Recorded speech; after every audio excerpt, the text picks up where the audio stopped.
Oh, hello. Well, here we are again, going back to 2003, February 20th, the Allstate Arena. Shout out to, again, another Day One member, Riverport Jen this time, requesting this show. Sorry, Riverport Jen, I don't know if you mentioned if it was your first show or just one of your favorites. I did the same thing to Spud last night. But the important thing is, and I don't know, I'm sure that I listened to every single show in '03. Between me and my friends, we would take turns downloading the shows afterwards on Live Fish and then burning them for each other. So I know I heard this one, but then with all the hullabaloo, the hoopla the next two nights in Cincinnati, where I really got, my fish loving life kind of turned into full gear those nights. Maybe this one sort of got left behind a little bit. And, I do kind of remember feeling like maybe it didn't really get cooking until Cincinnati, but unfortunately, I was wrong. Although there were some signs, some very 2.0 signs in this, not just the lack of songs on the set list. And the lack of songs is not a bad thing or a complaint there. You got a 5-song second set, 7 here in the first, but then really, one of them being Driver.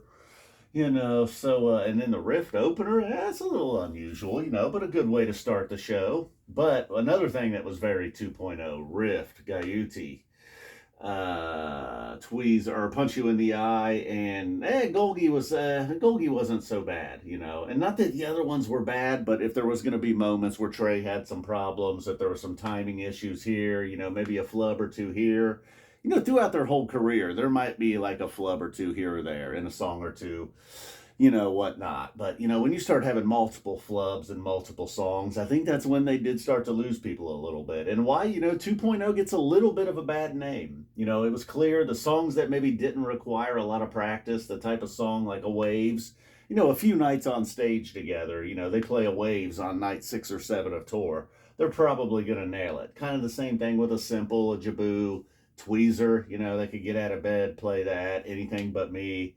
And then you see a little bit, maybe there was some struggles on Rift, so then they ease back into rock and roll. Another one, nothing too complex there. Then they get the courage back up, go into Gaiuti. Maybe it's not 100%. We didn't get an A+. Let's take it back down to Driver and Waves. And Waves was really nice. And then the Simple, I'm blaming the kind of just overall the recording of '03. It seemed like maybe they were just trying to get the audience into the mix a little bit too much. Had definitely had this like arena feel to it. And if that's what they were going for, congrats, good job.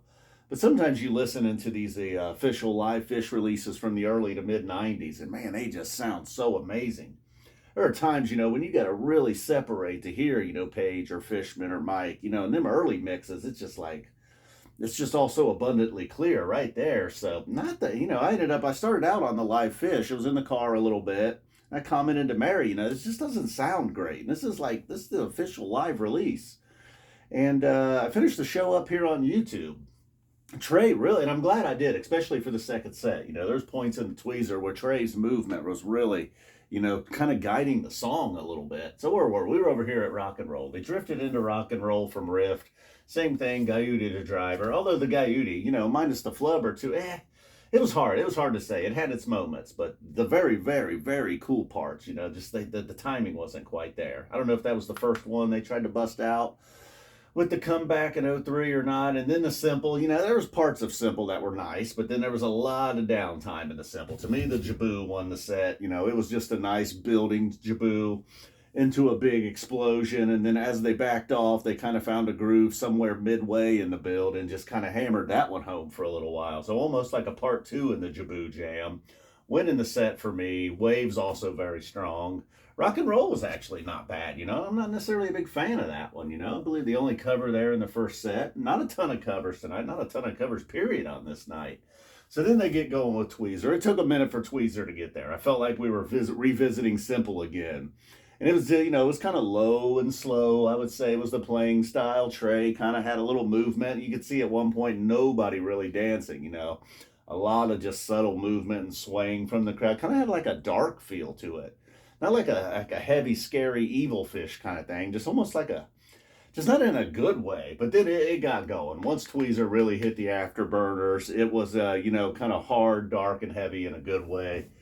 kind of, telling, reminding us that Tweezer throughout its whole history has always been good. And it'll punch you in the eye right here at number 2, Fast Enough for You. Like I was saying, anytime they pushed it a little bit on a song that probably you shouldn't be out there trying to wing it, they would have to bring us back down. And here it is, Fast Enough for You. 7 Below. There was a part of that jam that was cool, a bit repetitive, but it was kind of cool, even a little bit funky at times in this 7 Below. And then Pebbles and Marbles, song that's pretty much going to be welcome every time. And it had a little extra spice on it, They were feeling good after the 7 Below. Go ahead and end the set strong with a big Pebbles and Marbles. That was another great thing. A lot more Pebbles and Marbles in those years. And then Golgi, Anything But Me, Tweezer Reprise. G-A-T, Get Your Gat. G-A-T, I don't know what it means. Tag, look, backwards, it's tag. You see, what's Trey saying? You're it. Tag, you're it. All right. The other night somebody told me not to sleep on that Rocky Top. I kind of slept on the Rocky Top a little bit. It was good, though. I went back and re-listened. I was like, everybody's carrying on about this Rocky Top, As I was up here filling out the whiteboard, it kind of sounded like a Rocky Top, but, I guess I wasn't fully there. But Tweezer Reprise, I'm always in there for a Tweezer Reprise. And, I'm not a big fan of Anything But Me, but we never hear that one, so Riverport Gin, I think it was a good show. Maybe not the greatest of the ones I've read. There was just a little too much downtime in the simple. Although that Tweezer and the Jibboo, pretty awesome, really. I don't know what it was just on the very good level, I guess. All right, so not a lot of songs there. This almost looks like boobies. Boobies. All right, guys. The Waves, underrated. If you don't have a lot of time, just the rock and roll and Waves were actually very good. Where's F. Zappa? Where is he? All right, guys. Boom. We're out of here. Thanks for tuning in. Thanks to the members for joining and requesting a show. And everybody else that's requesting a show, you don't know the rules. I don't know. You can keep requesting shows. Maybe I'll get to yours too, I was just getting a lot of requests and I had to do something. Memberships it was. All right, guys. Boom. Riverport Jim and everybody at Jim. What's up, Riverport Jim? That's probably a sick one of those too at some point. So we got a December of 95, and, I don't know. I posted earlier what the shows are coming up are. A lot of shows. Out of the 9 members, 6 requests. Boom. The other guys, if you got one, let's hear it. If not, thanks anyhow.